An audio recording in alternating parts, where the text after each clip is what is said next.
Listen, I'm easy to find. And listen, they can kiss my ass if they don't like it. Yes, sir. Happy Friday, ladies and gentlemen. Hope everyone had a great week. Hope everybody staying safe.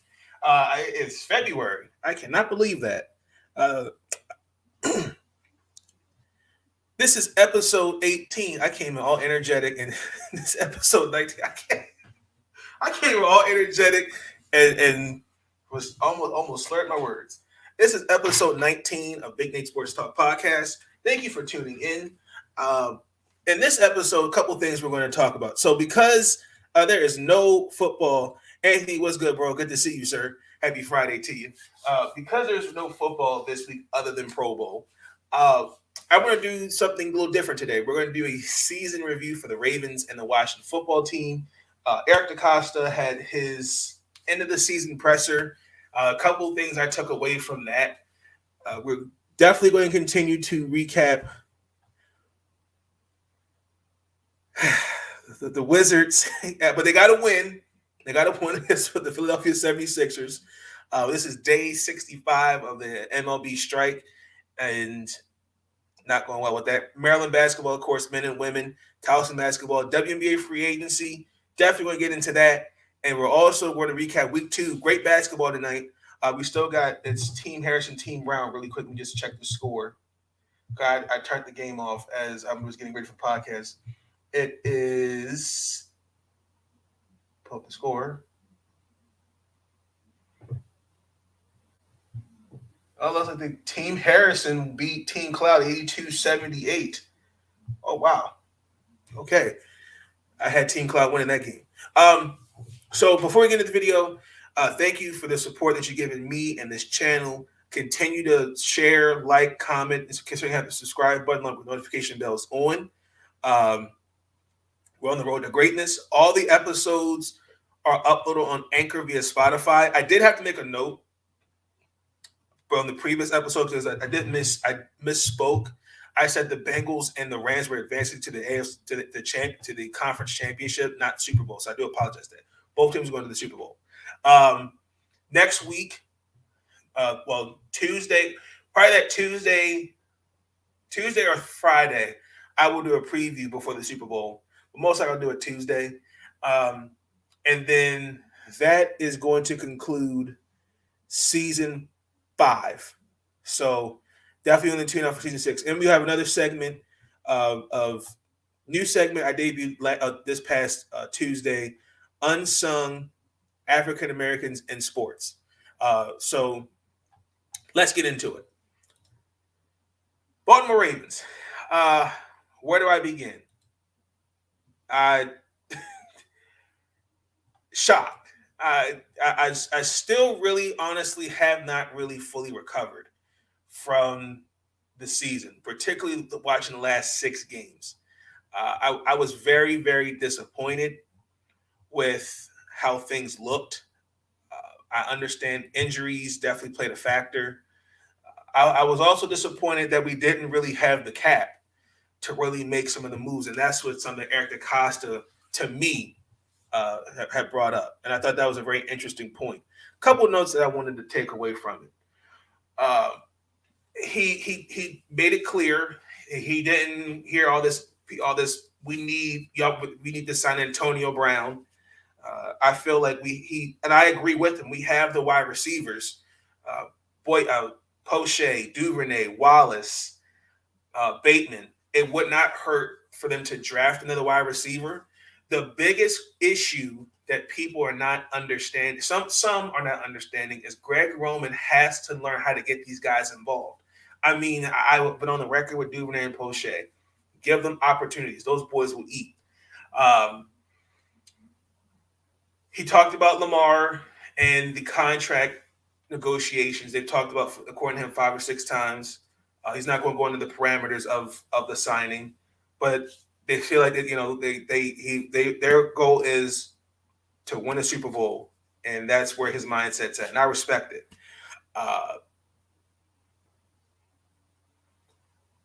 Kind of left us in the dark about Ronnie Stanley. That was something I kind of stung a little bit to me, because when I look at Ronnie Stanley, he's now has not played technically 2 seasons. He made it clear that he was not ready to come back. Hey Ash, good to see you. He made that clear. And I think he also too he didn't want to let the cat out of the bag.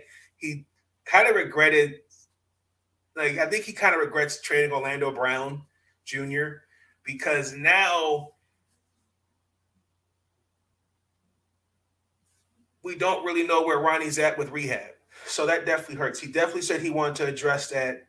Probably look for 2 offensive linemen in the draft, maybe even a free agency, because we all know Alejandro Villanueva is out of here. Probably Bradley Bozeman won't be back. I mean, he'd be probably back on probably a team-friendly deal. And they're probably going to have to look for a left tackle, because if Ronnie's not ready to go by training camp, that's really going to suck. What else did he talk about? We all know the cat. We're kind of strapped tight with cat. So unfortunately, that sucks. But he definitely knows what to do. He made it clear Marcus Peters is coming back next year. He's going to pick up Hollywood Brown's 5th-year option. I saw a lot of accountability. It's particularly overall. The biggest thing I think Baltimore is going to have to definitely fix is that defense. Because, I mean, it was just getting stale. There was no pass rush. And I think McDonald, I know Zach Orr, it's supposed to be interviewed, I believe, on Monday. I think there's going to be some changes. I think you're going to see a better defense. Now, I personally believe that they're going to take care of Lamar Jackson. And I do think that there's a couple things they're going to address in the draft. They're going to have to. Like I said, free agency is going to – I think the Ravens, they're going to have a good free agency. So if I had to look on it, let me just really quick – I want to pull up the draft picks for the Ravens. And I want to give a shout-out to Sean Spencer, Watch Football Weekly. They already did that. So check them out if you have not already. So I'm going to do my little draft grade for the Ravens.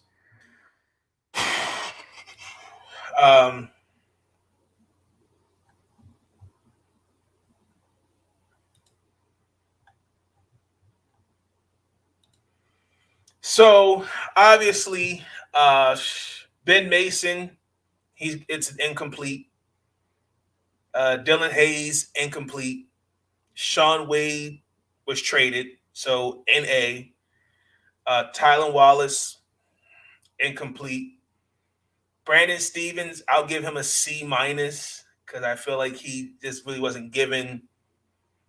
I feel like he was thrown to the wolves a little bit. Ben Cleveland, incomplete. Adafe Owe, I'm gonna give him a B-. He kind of sort of fell off there down the stretch. And then Rashard Bateman, I got to give him a B-. I think the only thing was they just didn't really get him involved until late into the season. I mean, he's shown I think he can be an explosive wide receiver. The biggest thing is just I'd say the draft as a whole, I'm going to say it was I'm going to say 79.9. I mean, if you take away some of the injuries, and I mean, they cut Ben Mason and they just signed him on a future reserves deal because everyone thinks Patrick Carr's leaving. I'm going to say that. So I'm going to say 79.9. I'm going to say a C+. I'm going to round to a B-. Washington football team. Now we have the new name, the Washington Commanders. My money was really on Red Wolves, Red Hogs, Red Tails, Washington Elite. I know Sean may laugh at that, but it's going to take me at least a year for me to grow on that. The Washington Commanders. Same thing, kind of like with Baltimore almost. The injuries, and then also too some guys didn't really pan out in terms of free agency. When you lose Logan Thomas, McKissick, Landon Collins, William Jackson III went down at a couple down the stretch. I mean, I would say 50% of the roster was on the COVID list since the 5th of December, which is crazy. They still won 10. They won 7. They still won 7 games. I can't take anything away from that. Now, I definitely think next year's gonna be a little different because we did say that arguably that they did have the best. We had the best defense with Chase Young and Montez Sweat, and I think give these guys another year and they'll mesh. Washington, Alita, not beating the boys. Oh my gosh. I think Bateman will be good. I agree. I just don't think you got to use him early on. And also, too, he got hurt. Like, he missed, the first 3-4 weeks after getting groin surgery. So that definitely plays a factor. But with Washington, I definitely think also allowing points allowed, and they were 30, last in points allowed, and they were 31st, and yards allowed. So those are things that definitely have to be addressed. Taylor Heineke is just a backup. That's something Washington's going to have to look for. They're going to have to look for a guy. I know Sean's talked about Sam Howell. There's a couple guys out there, maybe a Teddy Bridgewater, maybe a Jameis Winston. I mean, just had to see what's out there. Maybe Russell Wilson. I doubt it. You'll see Aaron Rodgers. Aaron Rodgers will probably go to San Francisco, but I know they're trying to keep him. I heard rumors that they want him to stay in Green Bay. That they're trying to run it back. I know what Mitch Trubisky or Marcus Mariota. So, yeah. So I mean, with that, I'd say the same thing. I would say for the Washington football team, C, 75% is a C overall. I mean, for both teams, if you think about both teams, I think once they get biggest thing, getting healthy, retooling, and I think, who stays, who goes. And also, too, what you get in the draft and what's out there in free agency. I think if you both teams adjust a couple things, would be all right. So we're going to transition into the NFL, news around the NFL. Couple things. So there was a hearing with Congress with Daniel Snyder. That was going underway. There was some concerns of, about the biggest thing is, the investigating the workplace. According to what I read, that he has the power, Dan Snyder, he has the power to veto the NFL investigation for workplace misconduct. And I think the league overruled that. Now, Doug Peterson was hired by the Jacksonville Jaguars. I was shocked by that move. Sean Spencer, what's good, brother? Snyder. He was hired by the Jacksonville Jaguars. I was shocked by that. I was really hoping for Byron Leftwich, but he really wanted Adrian Wilson, who's with Arizona, but didn't happen. So Washington needs to force to sell. It's embarrassing. I agree, and that's when I was like, well, because I was kind of, I know the team reveal, the name reveal was on the 2nd, but I'm like, the next day, don't they got a hearing on him? So, I mean, it's a shame. It's definitely a shame. So, by the 14th, Congress wants the NFL to release the full findings on Valentine's Day. So, I'm interested to see how Peter does with Trevor Lawrence. I'm interested to see too. I'm actually interested to see what their GM's going to do. They do have to address a couple things. I'm not really fond. I mean, they got some talent. They need to revamp that offensive line. we need to figure what they're going to do with James Robinson and Travis Etienne. I still don't understand why Urban Meyer drafted him. So trying to divert the attention to something more positive, I guess, but the new name wasn't either. I think Doug Peterson will be okay, but he's definitely got some work. He's definitely got some work to do. And also, too, the Colts, they hired Gus Bradley as a defensive coordinator because Patrick Graham, he's going to Vegas.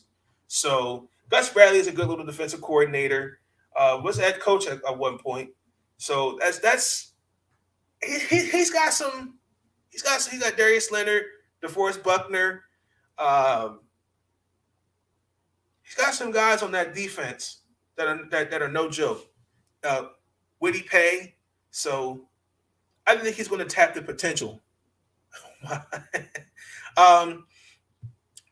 Jim Harbaugh is staying at Michigan. Where's my clip? Hold on. I'm not going to even sit here and act like I didn't know this was coming. Or act like I know this was coming because I did it. Not surprised.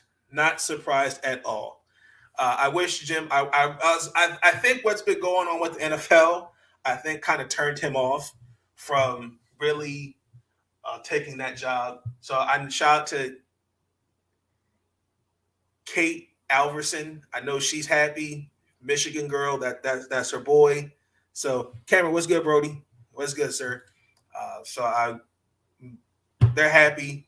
I saw a video on Twitter. I think it was like at a bar or something. There was like breaking news: Jim Harbaugh staying, and the whole place erupted. So big ups to Jim Harbaugh staying. Clint Hurt is supposed to be promoted to defensive coordinator for the Seahawks. I had to do some research on him. He's got a good, decent background. He's been with the Seahawks for a couple of minutes. They just fired Ken Norton Jr. because Ken Norton Jr. was the defensive coordinator for the last 4 seasons. He was a defensive line coach. He was also assistant head coach for Seattle. So I think he's going to bring something different. He was with Chicago. Also, he worked on the Vic Fangio. So we'll see. What else? Am I missing anything? That's it. I mean, the Pro Bowl, other than that, I haven't really watched it. Now, I know what you guys are here for. Michigan State is going to make him wish he was in the NFL. Oh my God. I know what you guys are here for. I got to talk about it. Brian Flores. So I think by now, I said it in Tuesday's episode, let me process all the information from watching all the sport networks, reading articles, and I'm gonna get my full opinion on what I feel about the situation. I think it's dirty what's happened to Brian Flores. Roger Goodell knows Snyder has a lot of dirt on the owners, and that's throughout the league. Guardian TV, what's going on, sir? What's going on? Micah, the fastest man in the NFL. That's what's happening at the Pro Bowl. Oh, goodness. But Brian Flores, I applaud what he's doing. I think what he's doing, he's bringing awareness to a rule since that has been implemented in the NFL. And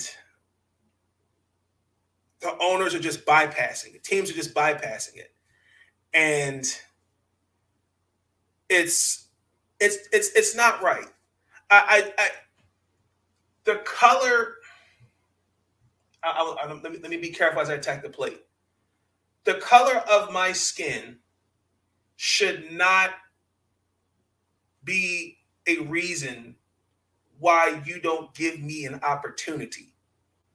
If I have the same qualifications, if I stand out in the interview, why not give me a chance? Now, I'm not looking for a handout. I'm just simply saying if you look at the recent hirings. Now there's New Orleans and now Houston. Every other position has been filled already. Now I understand the whole with Mike Tomlin. Mike Tomlin's I get it with success, but what I don't understand is with the Giants, you hired Dabble before you even interviewed Brian Flores. That's so why would you even have him ready for an interview if you already have your guy?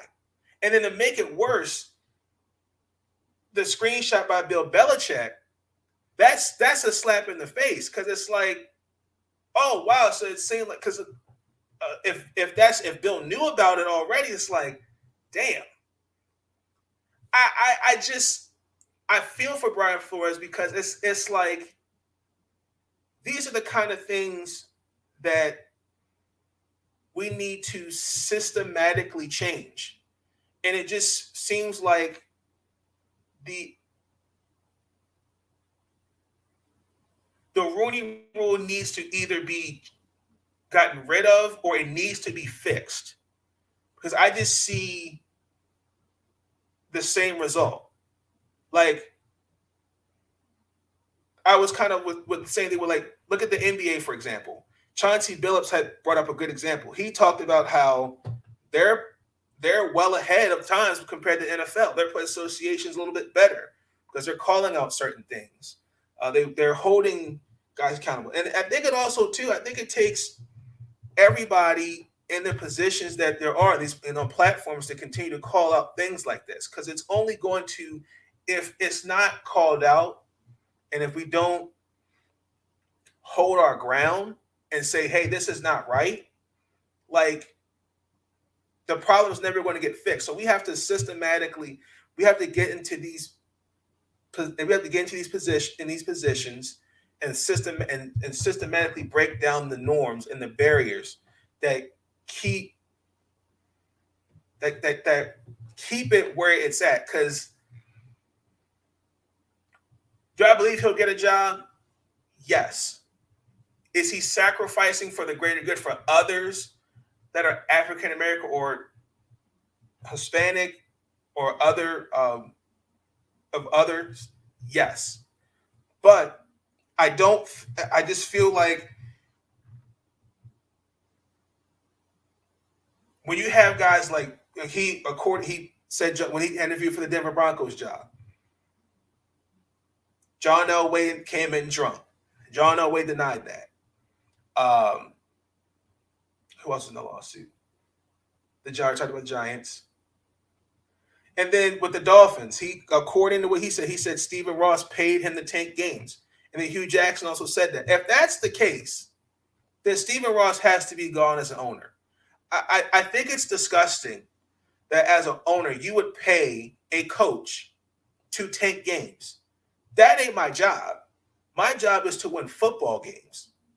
And unfortunately, now you're going to hear I never said that. I didn't say we're going to tank games. It's all just trying to cover, their what. So I'm really happy for Brian Flores. I hope that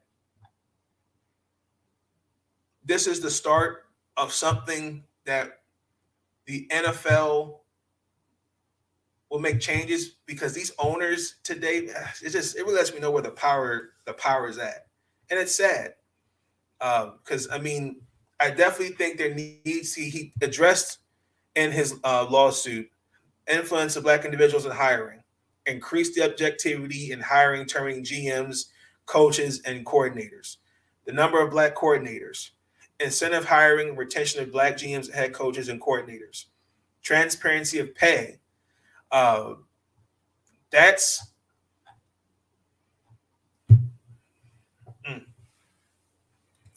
applaud Brian Flores for what he's doing. I do. And y'all let me know what y'all think in the comments as well. I see you. Kate, how are you doing, Kate? They pay them to rank them. Exactly. They pay them to tank games and to fire them. So wrong. I agree. The integrity of the game is shot the second you do that. Right here. Comment of the day. Comment of the day. I'm going to star that. Because it's the truth. Like, we're tanking games. Well, see, the Cleveland Browns already stink. Okay? Not as a football team, as an organization. Because I want to be on the record for this. I do not believe in tanking games, but I understand the practice. Let me give you an example. I'm going to use basketball. I know it's separate, but let me just give you an example. The Philadelphia 76ers. I think it was right after the 2012 season. They had just fired Doug Collins, and they replaced him with Brent Brown. I hope more stand up inside David Flores, and they should. They should. I mean, I'm going to address that in a sec. Well, actually, let me address that real quick. I agree. They need to stand up with him. I really wish some of the players use their platforms and call it out.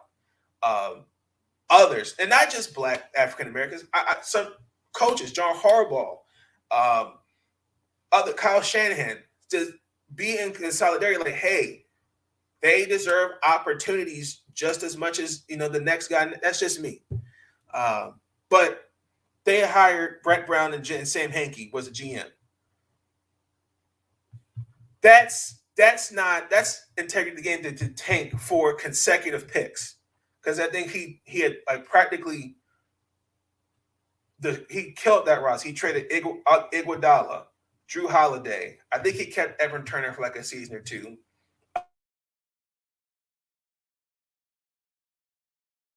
His first pick of Markelle Fultz, Jahlil Okafor, Joel Embiid, Ben Simmons. And the only guys that are left from the process is Ben Simmons, and he's going to be traded, probably so, and then Joel Embiid. But what am I saying? Tanking, like Ash said, it takes away the integrity of the game, and it lets me know, I'm on this team and we're losing games. I would not want to play for a team like that. The goal is to win football games. The goal is to win games. If that's what you want to do, I'm not taking that job. So that's disgusting. I really feel for Brian. I feel for him. I'm all for him in solidarity with Brian Flores, because that's crazy. It truly is. I do feel like I don't want to draw the comparison with Colin Kaepernick and him, because with Colin Kaepernick was trying to bring awareness to the social injustices of Black and brown communities, and the way that the media took that message and completely made it something else. I think that in of itself, that was messy. Not on Colin Kaepernick's side, but the media side. So Brian Flores, I'm hoping he should get a job. I mean, that's just me. We're going to transition into Major League Baseball. It's day 65. There's no updates whatsoever. The league wanted a negotiator a mediator for negotiations, and the Players Association doesn't want that. The players want it vehemently clear they have what they want, and they're not budging. And spring training starts, I start the week of Valentine's Day, and I don't even think we're even going to get anything at all. So I know, I was on Twitter, Max Searcher, I'm just paraphrasing. He didn't want meditation. They want a system where they don't want penalties, don't function as caps. Young players, they get to realize their value, free agency, more service time. And also they want to get rid of tanking. When I did that, when I talked about it, hold on, what's this? He should be getting hired by the NFL when he's suing them. I'll be surprised on this. I'll be surprised too.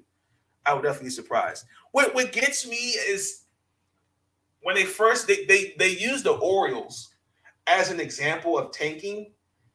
I I take offense to that because my team does suck. I mean, it doesn't suck. It's just not. We're not good right now. But here's what bothers me: these guys, they want to sign these long-term deals, these 7, 8 year deals on teams where I'm like, why? I mean, if you want to eliminate tanking, how about giving a team like the Minnesota Twins, oh, okay, I'll consider that offer, or the Orioles. I would like to see the free agent market fair where you don't have to go, oh, I'll go play for the Yankees or I'll go play for the Dodgers. Like Max, like the Tampa Bay Rays, they just signed Wander Franco to an 11-year deal. Fernando Tatis has a long-term deal in San Diego. Manny Machado. I mean, the Houston Astros. But when they moved from the National League to the American League, at one point, they were the worst team. And tanking got them who? Jose Altuve, Carlos Correa, Alex Bregman, Yuri Gurriel, Jordan Alvarez, Kyle Tucker. And guess what happened? They've gotten to the World Series twice since then. So tanking, it has its pluses and its benefits. But I think when you're trying to build your team from the ground up, what other choice do you have? And especially when you can't get a marquee free agent like Max Scherzer to come play for your team. So, I mean, I think the biggest thing is just the economics. They want the salaries changed. And I'm not a fan of these long-term deals. I think you should sign with a team 5-6 years easily. So, like Miguel Cabrera with the Tigers, bad contract. Yeah, I agree. But he's kind of low-key producer. I think this might be his last year on his contract coming up.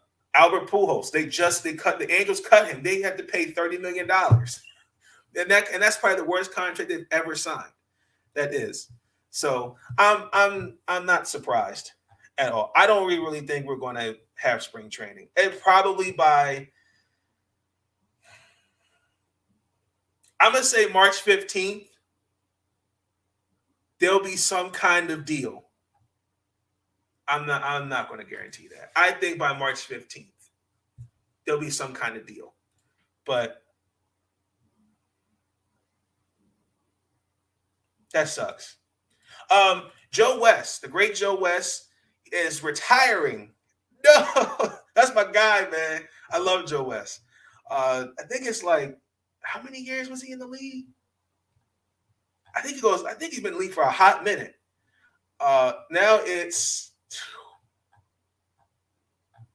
I don't know who the most is. Hold on, let me look at it. Joe West. He's been in the league because he's been umpiring for a hot minute. He started in 1976, and his last appearance was October 6th of last year. The most seasons, 43 seasons and 5,376 games umpired. Yeah, he definitely is a good umpire. He definitely will not take BS, though. So he's definitely a first ballot Hall of Famer. So that means trying to figure who is behind him then.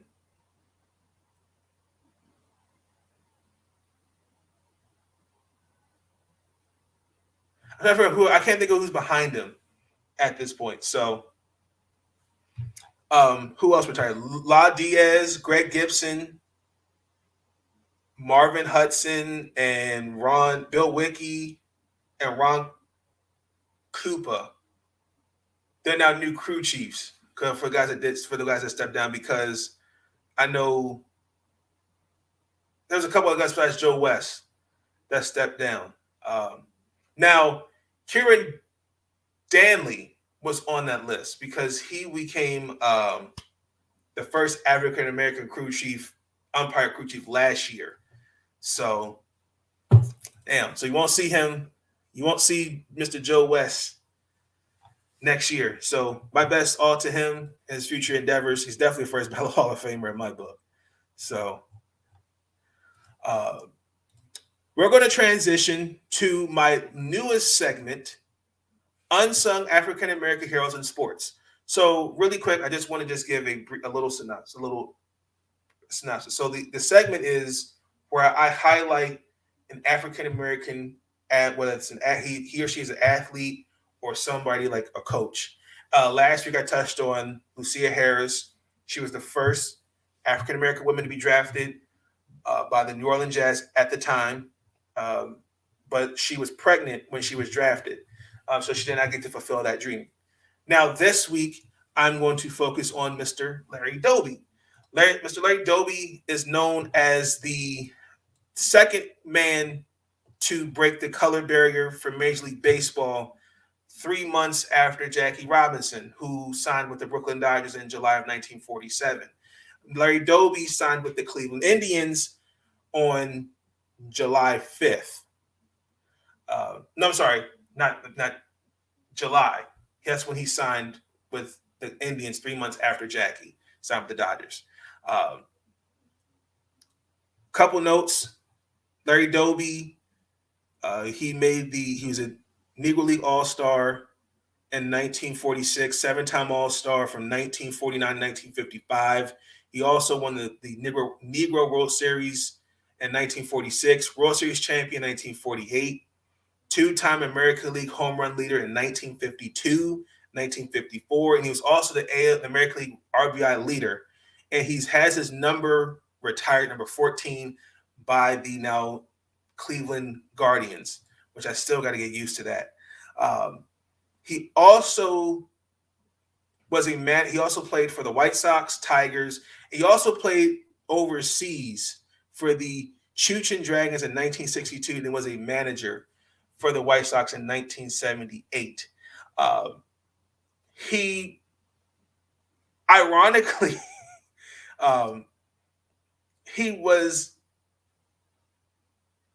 an executive, like a director with the New Jersey Nets, and in 1998, he was inducted into the Hall of Fame by the Voters Committee. Unfortunately, yes, he is known as the guy behind Jackie Robinson. I do feel like his story is not truly appreciated. I don't think he gets enough credit.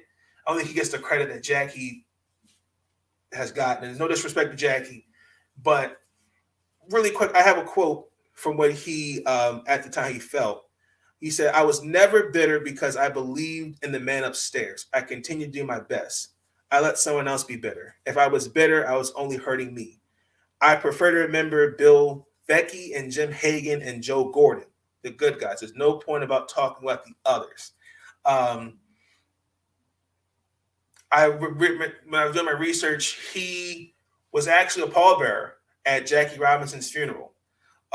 They had no beef between each other, so he always had respect for Jackie. I just feel like we think of, we have Jackie Robinson Day, which it's a day to, I applaud what Jackie Robinson has done.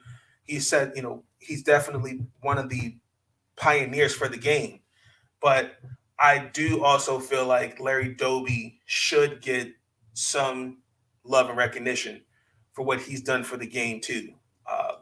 So I feel like he's not truly gotten the respect and the media recognition that Mr. Robinson got. And you can almost, there's some other situations. I'm not going to go into detail with it, but it's a slippery slope. But that's the segment. That's Mr. Larry Doby. Mr. Larry Doby, he had passed away, I want to say it was like early as 2002. If I have that correct, 2003. So his career stats, let me just pull this up for you so a lot of people don't know. So he finished his career with 273 home runs, 1,687 hits, 1,076 runs, 1,094 RBIs, 63 stolen bases, a career on-base percentage of 388, slugging percentage of 498, on-base slugging percentage was an 886. Yes. So well deserved. Well deserved, Mr. Doby. So we're going to transition at the end of the segment. We're going to transition into basketball. The Washington Wizards, we beat the Philadelphia 76ers 106-103.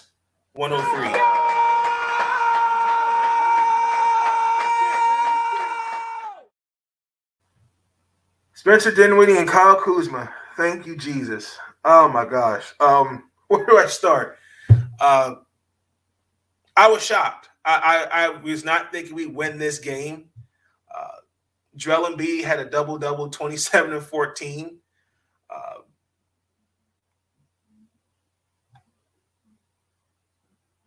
Kyle Kuzma has been on a tear lately. I'm actually surprised he didn't make the All-Star team. He 10 and 19 from the field, and I think his last 4 threes in a row. I think he definitely wanted to win that game. I mean, they look better after not a tough loss, but a disappointing loss to the Bucks. Because I mean, down the stretch, they did show some toughness, and without Bradley Beal. Now, I did see a different Wizard team, different mindset. They look better. Montrezl Harrell even blew kisses. That was funny. Montrezl Harrell, man, I like him. He definitely is a good veteran guy I want on my team. Oh my gosh, you don't know how happy I am. I mean, I'm like down to the wire, and that happened. I just want to check the box score real quick and to figure out who did their part. Really quick, as I stated, the box score. Kyle Kuzma with 24. Daniel Gafford, we got to give him more. We gave him 21 minutes. Dinwiddie had 14. KCP played 29 minutes and only had 4 points. Montrezl Harrell, Corey Casper, and Rui Hachimura gave me double digits as well. I mean, other than Maxey, Harris, Joel Embiid, I mean, Danny Green had 6 points. Thibault had 3. Tobias Harris had 18. I would say it was a well-balanced scoring game. Me personally, I don't know. We need to have KCP out there. He's not the same KCP I thought he was in Los Angeles. That's for sure. And it's showing. It really is. I'm still holding out hope that there is a trade, because I don't know. Maybe it's just me. Y'all let me know. So the Washington Wizards get a win. It's a much needed win. Hold on, let me just check the standings real quick. Where are the Wizards? We play Phoenix Sunday. I already know that's not that's a done deal. We're 24 and 27. We're one game behind Atlanta. 8.5 games out of first place.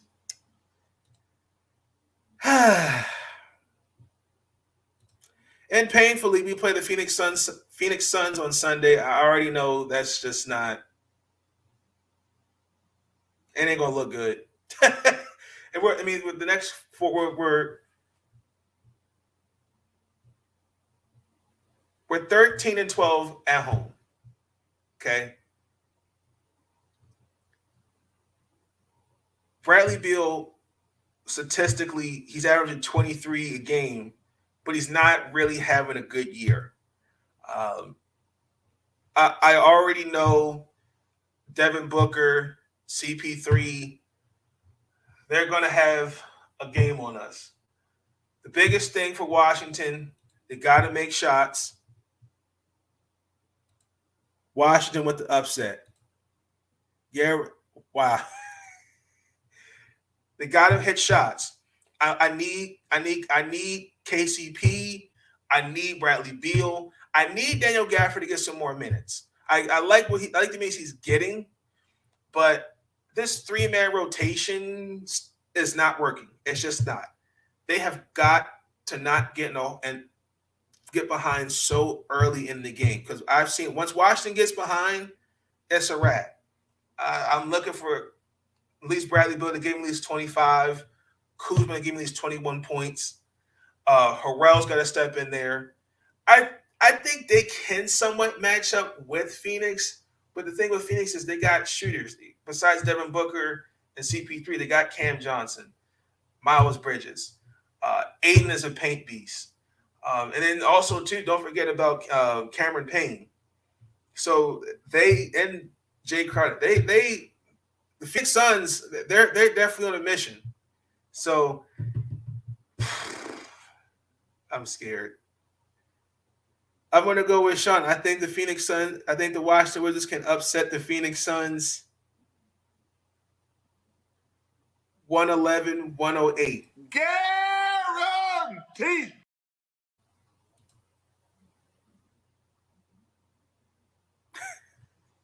That's painful. I can see something like that. Hey, Michelle, happy Friday. Good to see you. Happy Friday. Also, too, the Thomas Bryant's is going to not be playing, and Bradley Beal's not playing in that game neither because he's still out. So actually, that kind of sucks. But I'm still actually expecting at least Kyle Kuzma to give at least 25, and KCP might go off. So I'm expecting production. So I do apologize, but Bradley Beal's not playing because he's out with the wrist. Landry Shamet, Cameron Payne's out, Frank Kaminsky's out, and Sarin's out. And there's somebody else I'm missing on their roster, Nadar.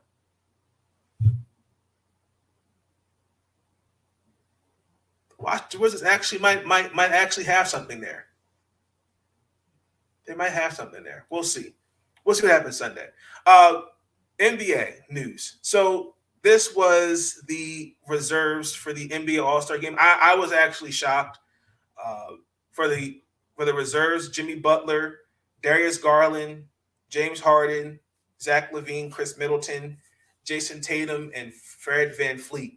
I was a little surprised Kyle Kuzma did not get any consideration. But other than that, I think it's fair for the East. I know Kevin Durant's not going to be playing because of his injury, so I'm pretty sure they're going to find a replacement for him. In the West, Devin Booker, Luka Doncic, Rudy Gobert, Draymond Green, who's also injured and he won't participate. Donovan Mitchell, I'm not sure if he'll play. Chris Paul and Karl Anthony Towns. Now, if because I would have a strong consideration for DeJounte Murray to make the reserve. I think he even though the Spurs are not having the season that they're having, he's putting up good numbers. I would definitely expect him to definitely be in consideration. So we'll see. Other than that, I mean, the deadline's starting to pick up. The Los Angeles Clippers, excuse me, and the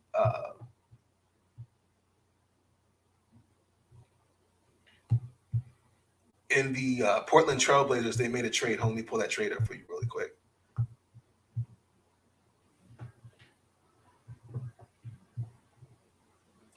Okay, Donovan Mitchell was back tonight. Good.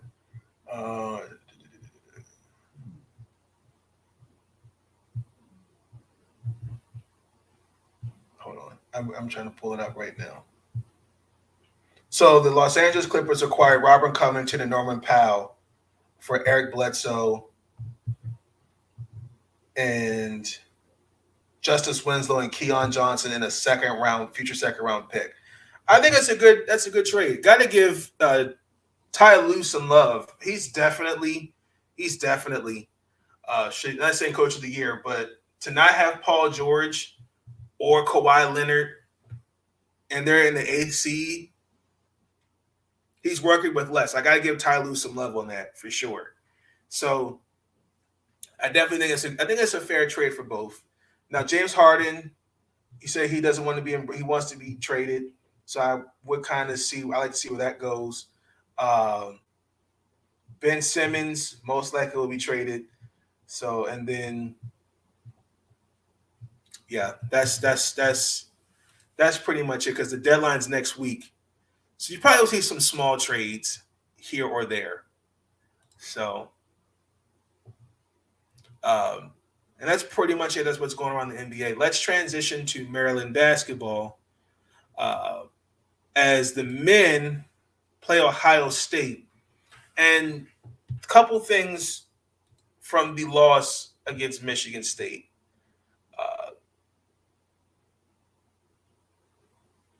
The one thing off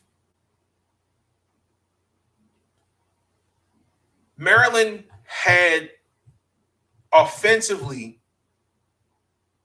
was able to limit what Michigan State did. That's what we should do against Ohio State. Now, going to that game, we already give up 70 points, practically like 70 points a game. And Maryland, what they're going to have to do is play defense. They're going to have to limit transition buckets, and they're going to have to make guys earn their shots. Now, also, too, they really, the Terps really find themselves in shooting slumps, and it shows. Maryland, I've noticed, they play better when they attack the paint. And when they get behind, then they rely to the three-point shot. Maryland, Michigan State whooped on Maryland. Okay, we're banning Sean Spencer from the comments. No, but seriously, I mean, it shows. I think if Maryland plays at their pace, you see good results. You saw it against before we played Michigan State. They played better, but they're going up against an Ohio State team. Pull them up really quick. They are 5th, and I'm not going to take them lightly. Okay, they're coming off a loss against Purdue, 78-81. They're 5th in the Big Ten, and Maryland is 11th. Oh my gosh! So I'm not going to sneeze at that. And then also too, down the stretch, when it counts, Maryland just has to play ball. Like, I understand when we lost to the last 2 games, those were tough. Going into Ohio State, this to me, losing to Michigan State and Indiana hurt. They gotta come out swinging for the fences against Ohio State, and we're on the road. Like that can't happen. And I feel like if Maryland also too, I'm looking for because Julian Reese, Wasab,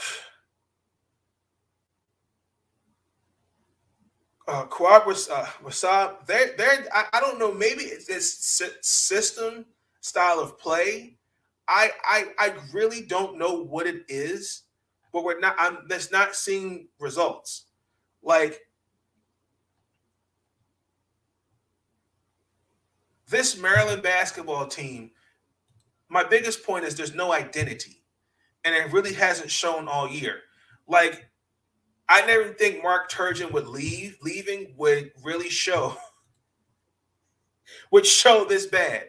Like, just not just it's the little things. And I think that I think Maryland can pull an upset against the Buckeyes, but if they make shots, play aggressively through the paint. Get those guys, Julian Reese, they all get those guys involved. Get these big guys involved. I think it's gonna be good results.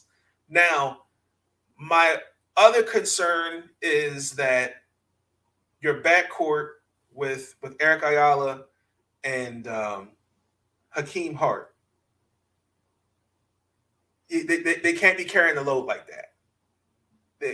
I need these guys to step up, and I see where Danny's trying to make adjustments with lineup, but I'm concerned. I'm just going to say it. We got how many games left? Hold on, let me just make sure I have this right. We ain't got a lot of basketball left. I think we got like 7 games. We got Maryland. We got Ohio State tomorrow, Iowa, Purdue, Nebraska, Penn State, Indiana, Ohio State again, Minnesota, and then we Michigan State. And where we're at right now, we're 3-8 in the conference. We're 500 overall. We're a better home team. I'll be surprised in March if they get in there for March Madness, but I'm going to say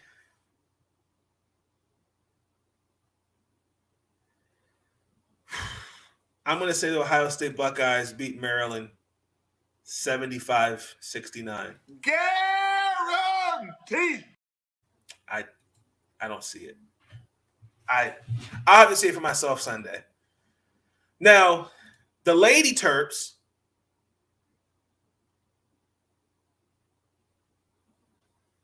beat Michigan State. However, Ashley Owansu went down with an injury. Relationship with your children. My God. It was not even like the first 2 minutes into the game, and she rolled her ankle. I don't want to. It didn't look like anything was broken, but the way it went down, it was bad. But Maryland carried and won. The final score 62-67. Now, couple things I took away from that game. We did a really good job, particularly in the first half, taking care of the ball. I cannot tell you how many games they like to turn the ball over. We only turned the ball over 3 times, which was great. Also, too, we shot a little bit better. I don't want to say 12 or 34 is okay. That could be better. We also had 5 assists. But when they commit less turnovers, they take care of the ball, you see it that the offense collectively clicks better on all together. Now, as far as with Ashley, she's probably going to miss the next 3 games. I cannot see her playing right now. I don't really know. I cannot see her playing the next 3 games. I mean, because the way it happened, it definitely hurt. And it's actually kind of at the wrong time too, because we're down to now 6 rotational girls left. A 6-man rotation. That sucks. We're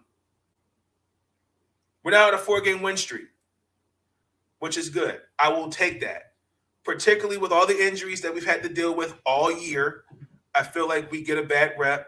I think that's where, and I think it kind of shows in the ranking. I don't think we take that in consideration. I think it just shows the toughness. And I think the leadership by Brenda Fries and what I just see the girls really playing good basketball with what they have. Now, a couple other things that I've noticed is they still have some things to work on, but Angel Reese, we have got to give her some love. I need her the flowers to be given for her. She is definitely balling. She led with 25 points. Diamond Miller also too had a big game. She had 14 points, 13 assists. She was one rebound away from double double. Now,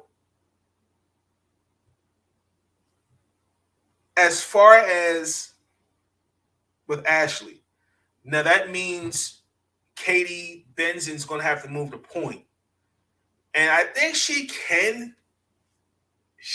handle point, but I think she's more comfortable as a shooting guard. So that leaves Cheyenne Sellers to now play the 2.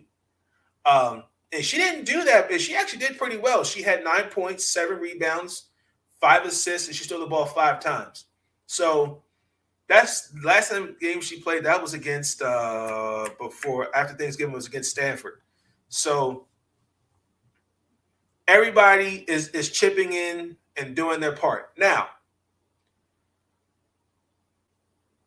my concern going into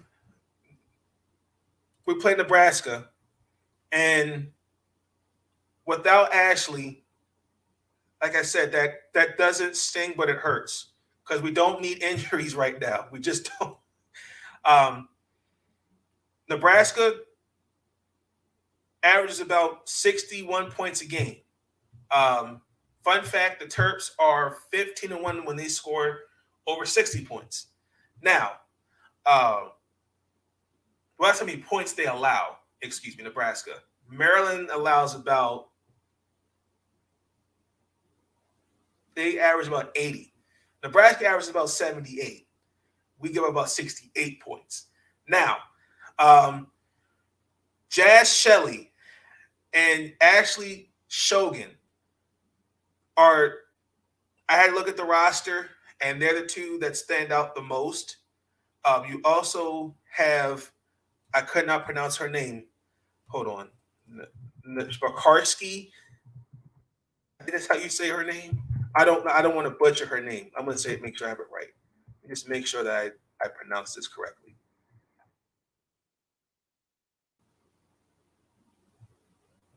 Hold on. Give me 1 second.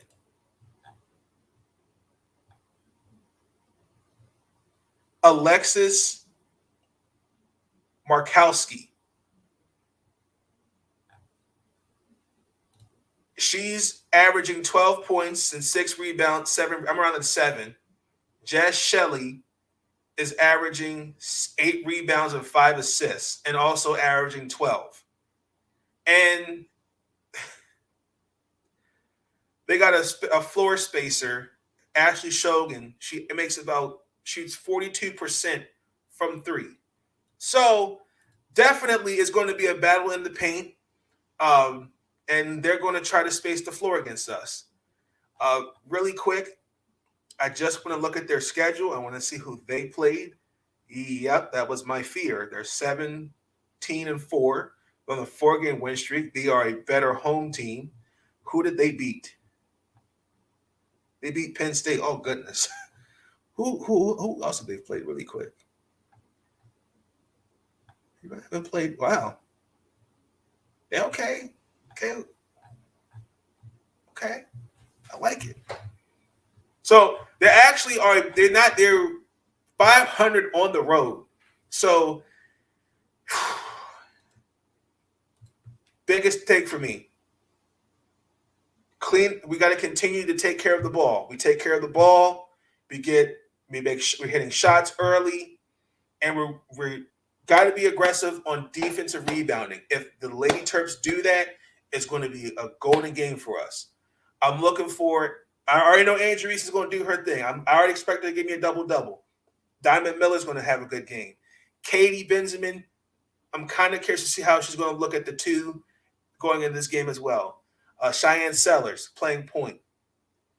And now with Ashley out, I want to see how Brenda Fries is going to use that rotation and to see where she can put in different pieces and how to maximize each other's talent without Ashley. If Maryland does that, the Lady Terps will beat Nebraska. I'm going to say 88-72. Guaranteed. I forgot about Michigan's. That's Nebraska. So that game comes on Sunday. Cannot wait to watch it. We're going to transition to the Towson Basketball. The Towson Tigers, they're on a roll. The men.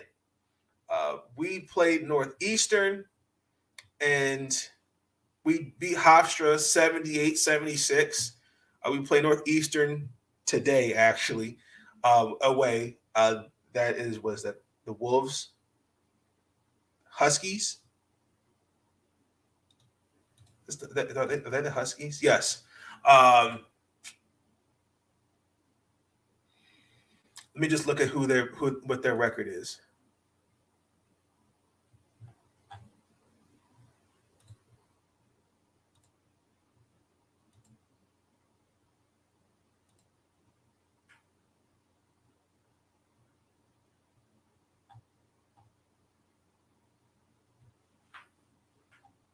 Oh, shoot. Wrong one. I said, what am I looking at? They're 6-16. They're 0-11 in the conference. Good Lord. They're on a 12-game losing streak. They just lost to James Madison. The Towson Tigers are beating Northeastern 75-50. Guaranteed. Wow. I look at their schedule. I mean, they lost to Charleston. They lost to UNCW twice.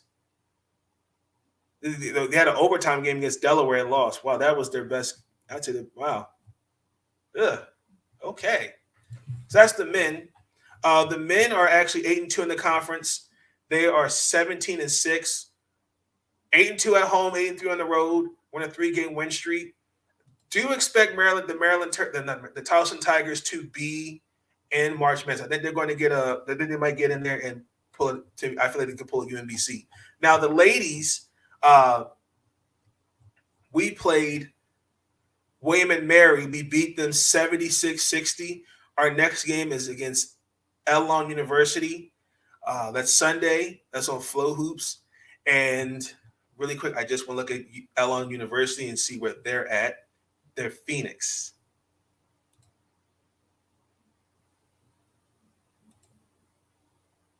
They're 10-8.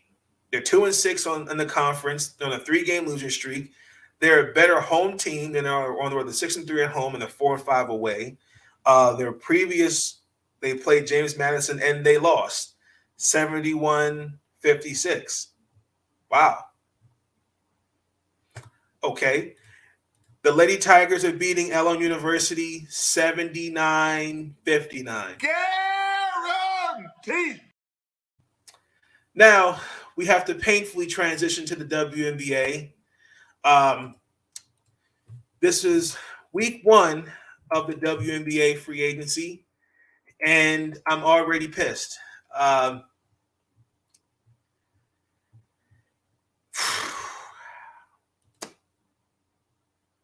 The Phoenix Mercury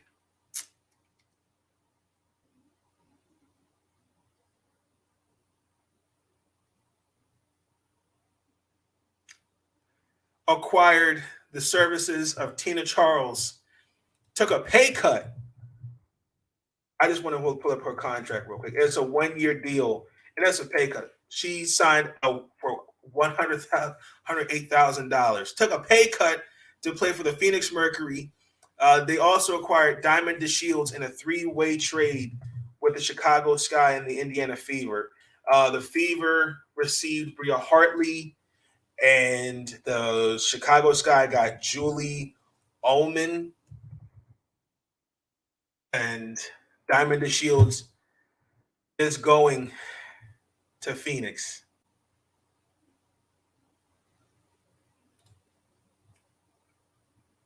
Where's my clip? What the fuck, y'all? God damn! God damn! God damn! What? Fuck! Fuck! Fuck!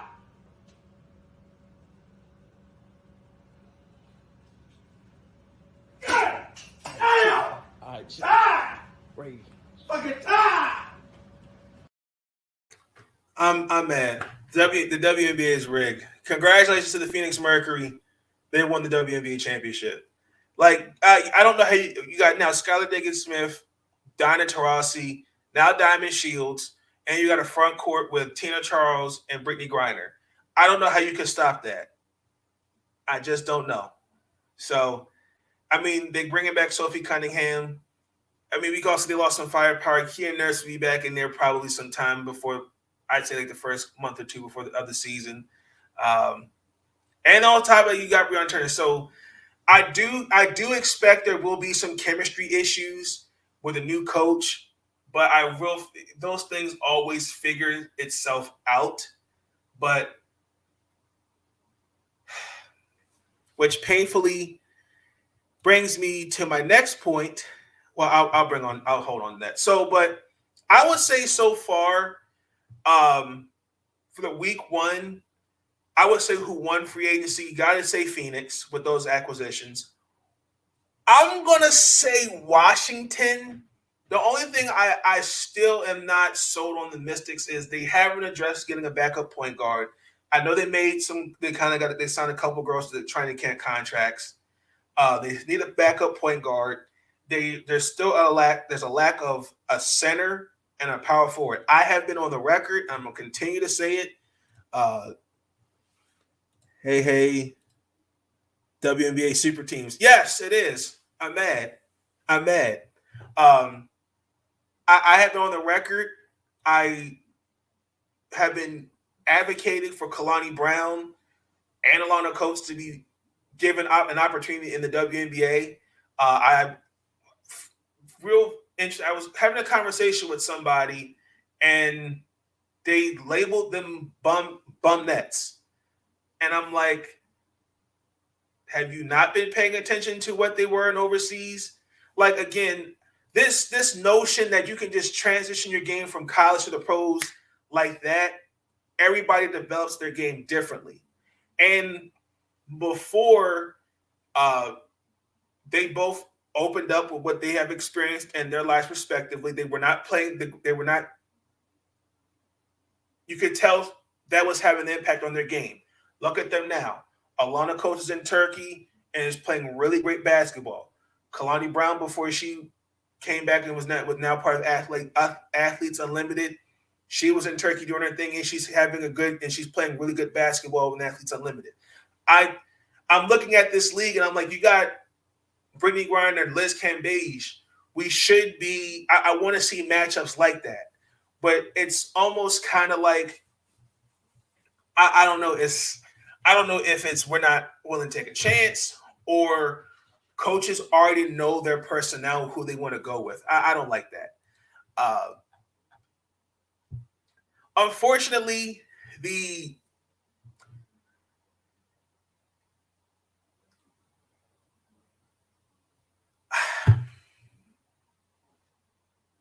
I will say there were some girls I was still surprised that did not get signed. I know, for example, Asia Wilson, she signed. Let me just look at that. She has a nice lucrative deal to stay in Las Vegas. It's a good contract, actually, by the way. We just pull that up really quick. It's a 2-year deal. She's almost can make $400,000. But I was really, really surprised that some of the mid-tier free agents, like example, Victoria Vivians hasn't gotten any love at all. Like no offer. Let me pull up. I want to see the tracker because I had it. Here you go. Because so far, everybody has been signed. So Liz Cambage is still out there. Allie Quigley and Courtney Vandersloot, I'm hoping they return back to Chicago. Angela McCautry's going to Minnesota. That's a good move because since Nafisa will be out, and this is also Sills' last year. So I definitely it's a good move to me. Courtney Williams is going to Connecticut. Kalia Copper is going back to Chicago. Raquana Williams is staying in Las Vegas. Odyssey Sims, I'm surprised has not gotten the offer. I would like the Mystics to give her a chance. Lexi Brown wouldn't be too bad. I know Mercedes Russell staying in Seattle. LaShare Clarendon staying in Minnesota. Rachel Banham, she actually would not be bad. I could see her on the Mystics. I could see that. And Gabby Williams was traded to Seattle. Am I saying that right? Yeah, she was traded to the Los Angeles Sparks for Gabby Williams. Enrique Gubawale signed a contract extension. Steffi Dolson signed with the New York Liberty. So that's kind of another one, low-key underrated signing, because now you've got Sabrina Nesco, Benijah Laney. You got she's a free agent. I'm sorry. Steffi Dolson. They definitely got a squad that can contend. And then on top of that, too, I was really expecting the Atlanta Dream to make some moves, and nothing happened. The Indiana Fever, they definitely got more draft capital because they got the 7th overall pick from Chicago and a next year first-round pick from Chicago, and then a second-round pick in this year and next year's draft from Phoenix. I am kind of curious to see what they're going to do with that. But it's how you maximize it. I mean, you drafted Kaiser Gardner with the 4th overall pick, Lauren Cox, and they're not on the team. I don't know how you got your core with Tierra McCowan, Tiffany Mitchell, and Kelsey Mitchell. And if you want to bring back Victoria Vivians, they signed Lindsay Allen. They brought back Emma Cannon. They're getting Chelsea Perry back. I mean,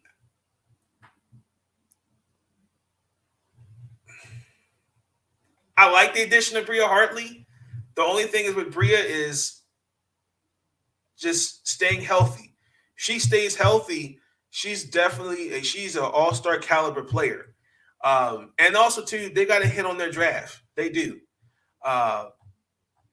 Connecticut, I'll say they won. They pretty much kept everybody. Jonquel Jones is not coming back to DC. That's okay. Courtney Williams is going back to Connecticut. I have respect for Jonquel. She really wanted Courtney back. I think Courtney does bring more firepower to that backcourt. I mean, the biggest thing is the big three: DeWanna Bonner, Jonquel, and Alyssa Thomas. I think that's your big three in Connecticut. You got the most improved player in Breonna Jones. You got Jasmine Thomas, Natisha Heidemann, Kalia Charles, and Beatrice Montepeller. I'm saying her last name right. I think they can run it back. I just think the biggest thing is staying healthy. Hey, okay.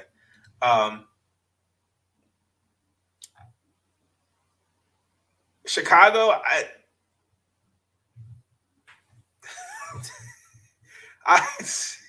they got Julie Ullman now, Emma Mieseman. I mean, like,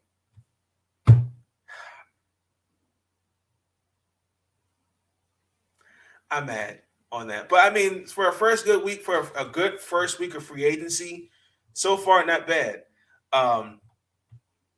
Nia Coffey's going to the Atlanta Dream.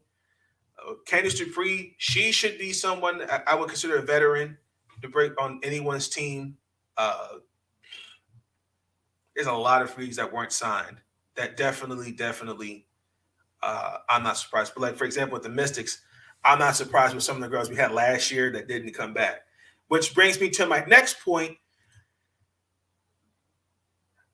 Nah. It's not happening. I can't see. I mean, the Mystics, he's trying to run this back like that's 2019. And my biggest criticism of Mike as a GM, I don't think he truly utilizes, I don't think he really taps the potential of his players. I think I'm talking short, like the short term, it looks good on paper, but long term, after he's gone, where's the longevity for the team? Like, don't get me wrong. I'm happy Elena Delle Donne is back, but I'm also upset that Tina Charles is gone because now you invested 3 draft picks. Well, actually 4, because you traded Taylor Hill, who when he first came as a GM and a coach, that was his pick, the 4th overall pick. You practically traded 4 draft picks for Tina Charles, and on top of that, you didn't make the playoffs. So when are we gonna say something about it? You know what? I'm gonna walk away. I'll be right back because I'm scared I'm gonna say something that might get me in trouble. Because I'm pissed. I'm pissed. So that's how I know that the trade actually was a fail. Because if that's the case, then what do we have to show for it? The number 1 overall pick, which I'm glad we have, but we couldn't persuade her to run it back one more year with a healthy Elena Delle Donne, because I think the 2 of them definitely are a force to be reckoned with. Now, she took less money to go win a championship, and 2 years haven't made the playoffs.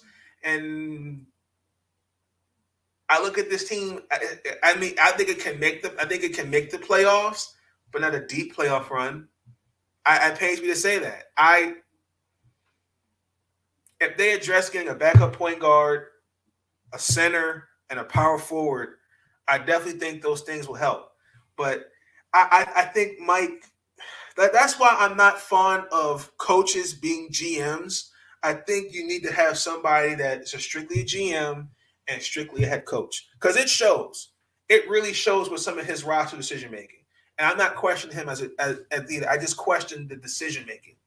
So, unfortunately, the Phoenix Mercury won the free agency. It's already a wrap. They're going to win the WNBA championship. The Seattle Storm, they brought back, Sue Bird's running it back for one more year. Brianna Stewart, she's going to be back at least another year. Jordan Lloyd's coming back on the multi-year deal. Could they win the 3rd title in 5 years? We'll see. But for the long term, don't know. But that was the first week of the free agency. Phoenix. Thank you, Phoenix. I really, really appreciate that. Some other transactions that happened. Yes. So, Jasmine Jones and Leona Odom were waived by the New York Liberty. That was interesting.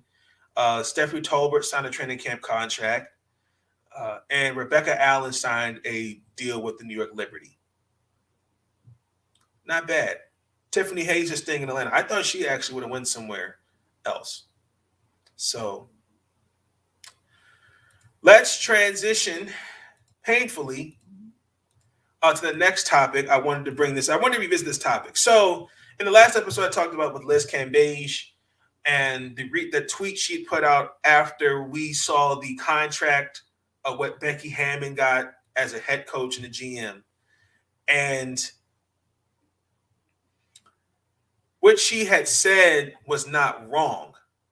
Now, this is just me. My opinion, when the people that were giving Liz the backlash, I don't really think fully read the tweet and really fully understood where she was coming from. She did not take a shot at Becky Hammon. She was simply talking about simply pay the players. Are you paying to see me or are you paying to see coaches? Now, Mark Davis, son of the great Al Davis, may he rest in peace, he was asked this question because the way Holly, I much respect for the great Holly Rowe. She pretty much was saying that she earned every penny for what she's done, not only in the NBA but the WNBA, and she was like, "What do you have to really complain about? You know, you're getting kind of money because of women like Becky." So she was like, let's appreciate what she got instead of tearing her down. Now, Mark Davis responded with these comments. He didn't take it that way, and I agree. Quote, Liz Cambage came out with a statement, and I 100% agree with what she says. The players deserve more money. They don't need to be flying on commercial flights. I agree with all those things, and those are the things the Las Vegas Aces are going to be champions of. And we're going to grow for the good of everyone in this league. Now, he did say, as he was he did say he didn't want Becky Hammon to be a $1 million coach. He wanted to he had some other plans with that. He said he wanted her Becky Hammon didn't want to be that. He wanted her to be a $1 million coach. Quote, because I thought she would be, in a sense, when the American Football League started, they had a television contract, and they had Joe Namath. Joe Namath had a $400,000 contract. I actually did my research, and that actually is correct. He is sparked the imagination of everybody that the league is real. So he also said it. Pay them money. Did she say Becky Hammon should deserve that contract? No. She's saying, hold on. How can we give you're not investing in the players, but yet you're expecting me to pay for my own flights, and there's no the hotel accommodations are not that well, because I mean it's documented. I mean, Bill Laimbeer last year talked about how you had to wait 20 minutes for food, or people weren't really taking the mask mandate at the time serious. Skylar Diggins Smith and Breonna Turner were on their Twitters respectively, talked about the hotel they were at, like, wasn't clean. The Connecticut Sun and the Chicago Sky had to take 3 separate flights because they didn't want to send middle class. And you had instances where the Mystics were at one time were stuck at the airport. And like, it's little things like that. So I definitely think the way Holly came out at Liz, I definitely feel like was a bit much. And I don't think the criticism that Liz Cambage has gotten is warranted. Now, because I just feel like when people don't read and actually understand, because on that little free agency show they had on ESPN, where I thought was very disappointing. Quote, I actually heard that Las Vegas was not going to re-sign her, so there might be some anger about that. She said, this tweet really rubbed me the wrong way. And I'm like, no, I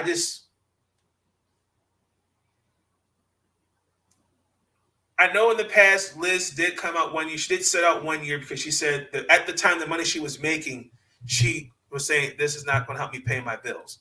But I do feel like definitely,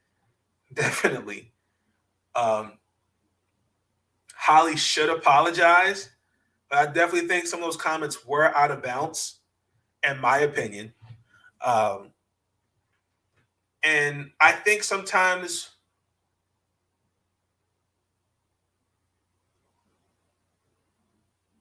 if you look back at the tweet, look at what needs to be changed. And it brings me to my next point, that the WNBA got $75 million from investors. Condoleezza Rice, Mickey, the Aerosol family, Michael and Susan Dell, the great Swin Cash, Baron Davis, Pau Gasol. We even had Ted Leonis and Nike. Like, this is definitely the right step for the WNBA. I'm really, really ecstatic. I'm excited. Like, this is going to do so much for the WNBA. I'm hoping that particularly this will be more resources and bigger marketing. Because I know the biggest issue was when you're trying to find jerseys, like there's not, how to, jerseys being available by Nike.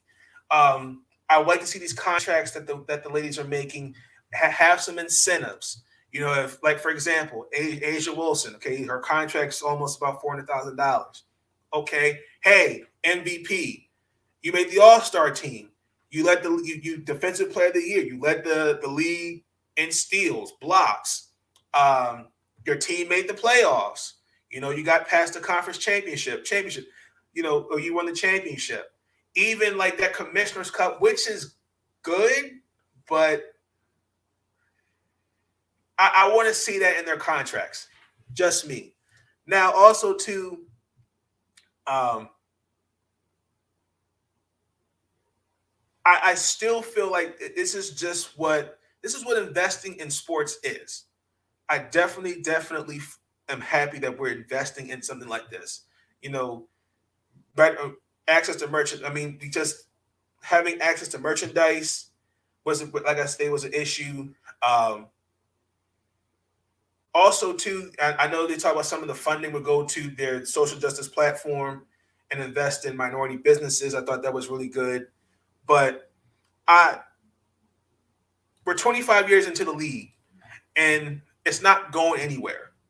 Regardless of all these narratives that people who clearly have not watched one game of it, I look at it like this.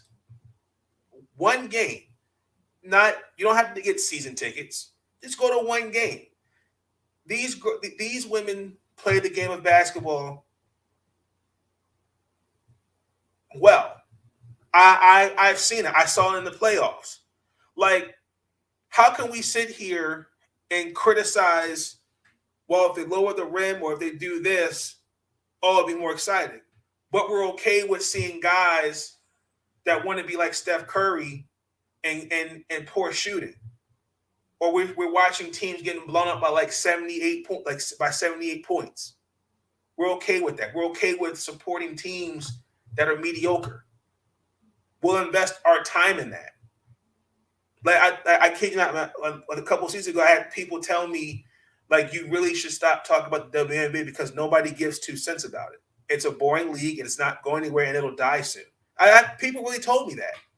Not in the comments, but behind, like, off camera through email and text messages. Like, no, who cares about the WNBA Mystics? One friend was like, when you get to WNBA, I stopped watching your podcast because I don't care for the WNBA. I'm like, wow.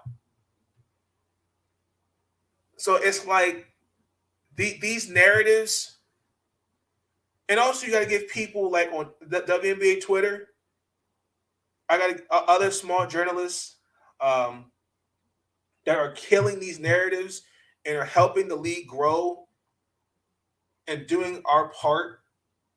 I mean, it's just invest time. That's it. Just go to one game.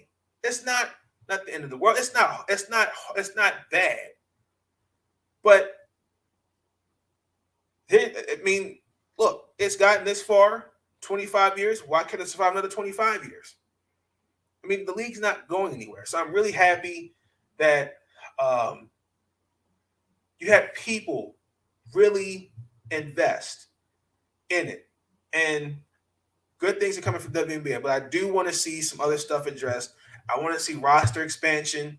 I want to see it go from 12 to 15. I definitely want to see the first round picks protected, incentives and contracts. I would like to see the minutes expand from 40 to 48. I would be open. I would ask that we expand the games to at least 40. And then continue, make sure that, that there's flight accommodations, hotel accommodations, and different things like that. I know when that CBA, which is about 5 years, is over, things will get better.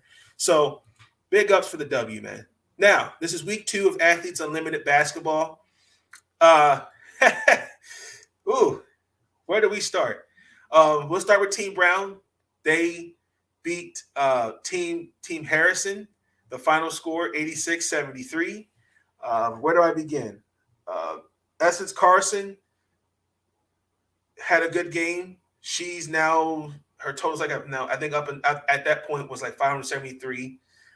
Then behind her is Tiana Hawkins, who had a big game tonight, and Isabel Harrison. So Team Brown in that game won the first, second, and fourth quarter. Also, too, got to give a shout out to Coach King for the Washington Commanders. She was there. And also to Asia Wilson. Asia Wilson there? No, yeah, Asia Wilson and Mark Davis were both there. So that happened Wednesday. Now tonight, Tiana Hawkins went off for 38 points as they beat Team Brown beat Team Russell. Taj Cole, she got a contract. Well, she got a training camp contract with the Connecticut Sun. Happy for her. Tiana Hawkins looked really good out there. So she was now the MVP, one of that game, and she has like 715 points. And then Kelsey Mitchell behind her, and then Taj Cole. So Team Brown won the third quarter, so they get 50 points each.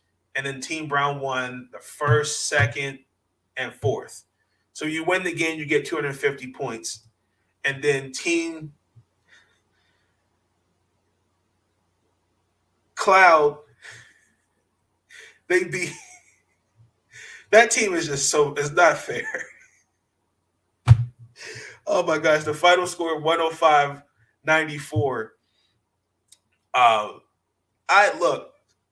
Kalani Brown looking really good. She last week averaged 20 points with Team Sims, and she's doing really good on Team Cloud. I'm actually happy for her. Dejanay Carrington is a cheat code. I will say that. Kurt Miller, they have got to give her some minutes. That rotation in Connecticut is definitely going to earn their minutes. Everybody. Got a shout to Ty Young. Ty Young's looking really great out there. She had a big game tonight. So Team Russell, they scored 41%. They scored on the fourth quarter points from the free throw line. Team Cloud shot 60%. So because of that, Natasha Cloud, she's MVP 1. She got 90 points, and Kelsey Mitchell was behind her with 292 points, and then Dejanay Carrington added 30 points to her score, 386. So because of that, Team Cloud won the second and third quarter, and Team Russell won the first and fourth quarter. So really great game. Now, Danny McCray and Brianna Jackson were added to the inactive list.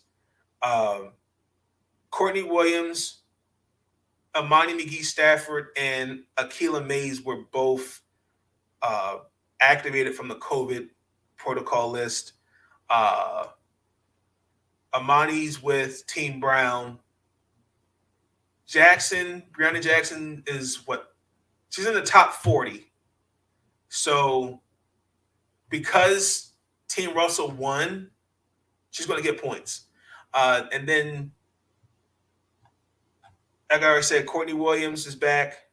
She's with Connecticut. Taj Cole got a training camp contract. I just really want to quick point up the leaderboard and points as of tonight. It's Natasha Cloud. She leads with 2,366 points. Behind her is Lexi with 2,276 points. Isabel Harrison. Tiana Hawkins is now fourth. And Kalani Brown is now moved up to the top 6. She's actually number 6 with 1,633 points. And number 5, Taj Cole. It's a cold world out here. So it's been a great week 2 of basketball so far. My prediction got stomped. Team Harrison beat Team Cloud 95-81. Team Brown beat Team Russell 98-85. Tomorrow, which is today, we got Team Harrison versus Team Russell. That's going to be on Fox Sports 2. Shout out to Cheryl Swoops. Oh my gosh, I'm drawing the blank. Hold on, drawing the blank.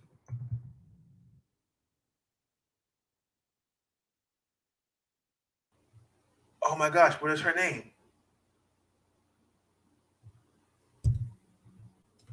Hold on, I'm going to lose it. Hold on. Cindy Brunson. Oh my Lord, how could I forget? Cindy Brunson and Cheryl Swoops, they're doing their thing on the commentary. Shout out to them. And also to, I think Miss Carol Ross is also doing that as well. I like the little sideline reporter, Miss Key. She's definitely doing her thing, getting a chance to interview the players, talk to them on the sidelines. Because you don't really get that. You don't get that in any other league. So I'm going to say Team Harrison beats Team Russell. I'm looking along the lines of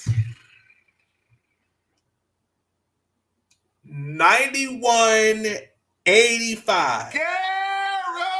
Guaranteed. And then that's at 7 o'clock. And then Team Brown versus Team Cloud. They're on Bally Sports Network. It's going to be a close one. I think it's going to be by a bucket. I'm going to say it's going to go into overtime. 103-101. Guaranteed. Team Cloud. Let's go. Great win. That's going to be the end of week 2. I cannot believe that. Wow. Definitely going by fast. So after this, we got 3 more weeks of Athletes Unlimited basketball. I'm telling you guys, you got to check it out. Really great basketball. The only thing that I'm starting to get the points system. I'm starting to catch up with it now. It took me like the first. I had to really do my research, break down everything, and I like it. So definitely check those games out today because it's now Saturday. With that being said, we're going to close it out with this. I'm going to kind of go out with something a little different than what I normally do before. Well, I haven't done. I've done it a couple times. So I wanted to give you guys this encouraging message. You don't find the happy life, you make it. Staying positive, better days are on the well. That's another quote. But you don't find the happy life, you make it. We were all put on this earth to do some good. That's my belief. Everyone is going to have their days. We're all human. There's no perfect human. We all go through different trials and tribulations. But how we as individuals, how we handle things that we go through, that's the key to having a happy life. When 2 episodes ago, where I talked about going through mild depression and thoughts of suicide, my life wasn't happy. I also when I talked about starting to go to church, getting baptized a second time, the little things to get my life happy going again. And it's starting to go in the good direction. It's baby steps. Remember, it's not about the sprint. It's about finishing the marathon. So I think sometimes we have to be reminded daily, having somebody in our corner giving, when you have in boxing, you have that your trainer, continue to give words of encouragement, sharpening iron sharpening iron, just pushing each other to be better. One thing that I've noticed is that that we have to learn how to, if something in our lives are not, if there's something in our life that does not make us happy, we need to learn how to take a step back and go, okay, how can I address the situation? How can I prevent it from being bigger than what it is? Because I'm a firm believer, as someone who's learning the Bible, that God tests you daily. I think he wants to see how you will respond in that moment.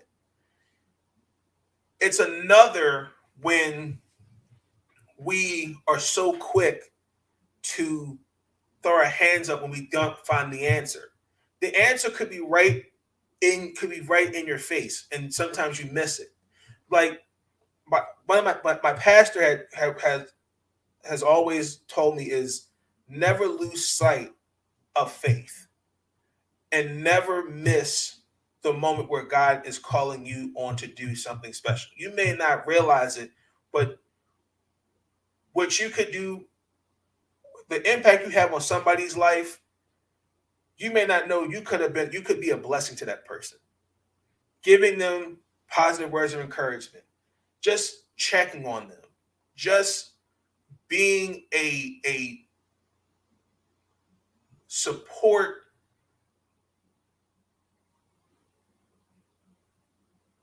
I'm trying to find the right word. How can I say that?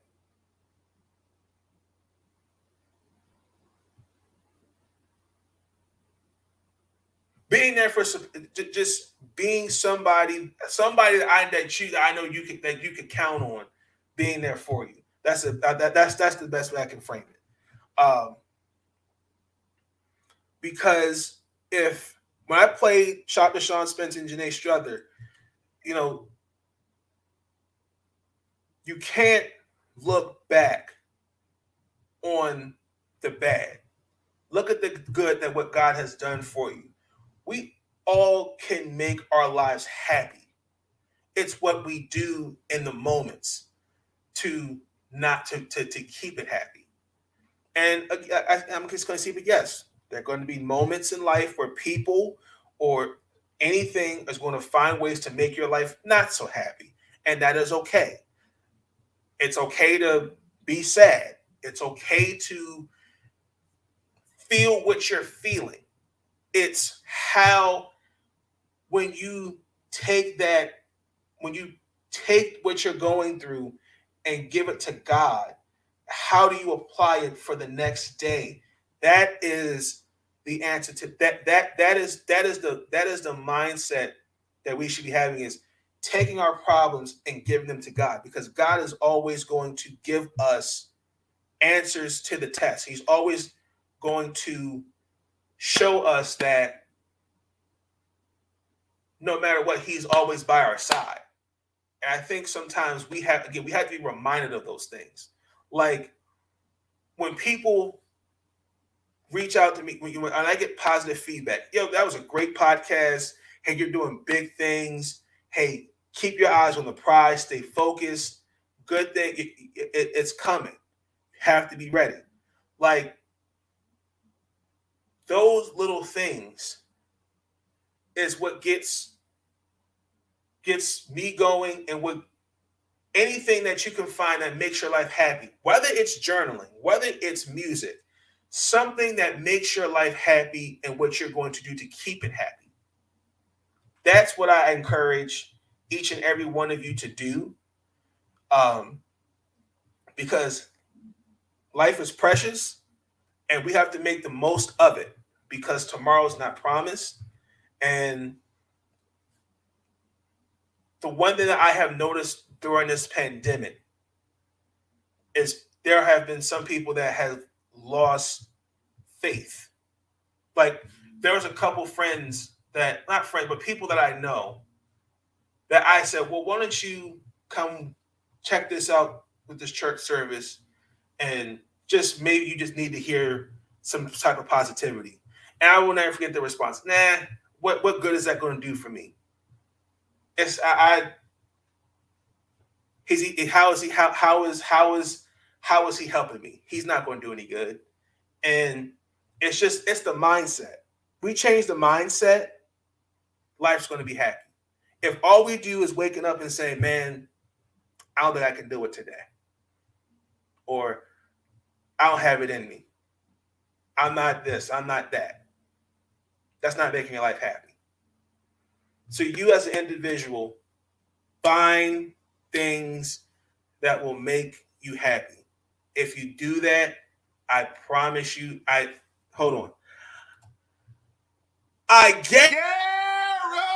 guarantee life for you will be prosperous. God will bring an abundance of positive things to your life. We have to stay faith. We got to keep the faith, stay committed to the word, and just put our trust in God, because good things are bound to happen, ladies and gentlemen. And those are the things that make your life happy.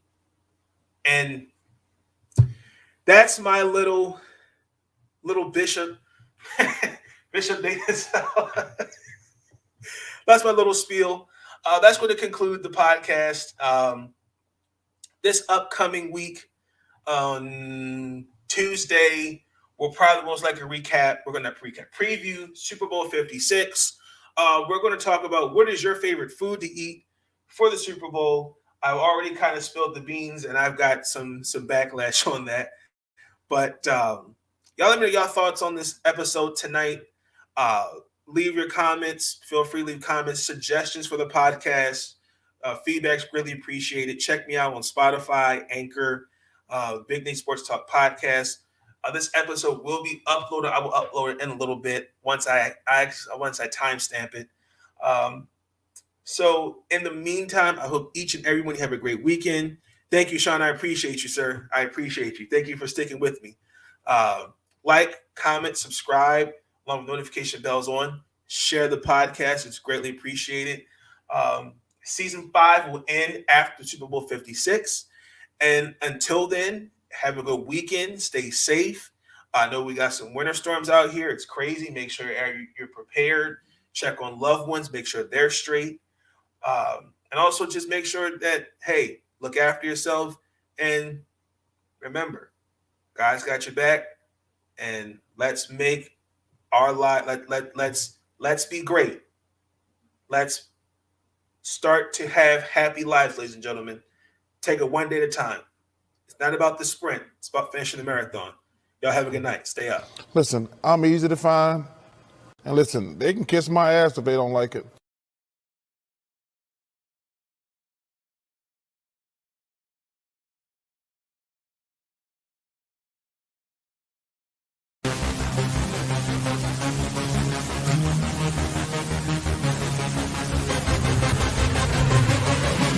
Yeah.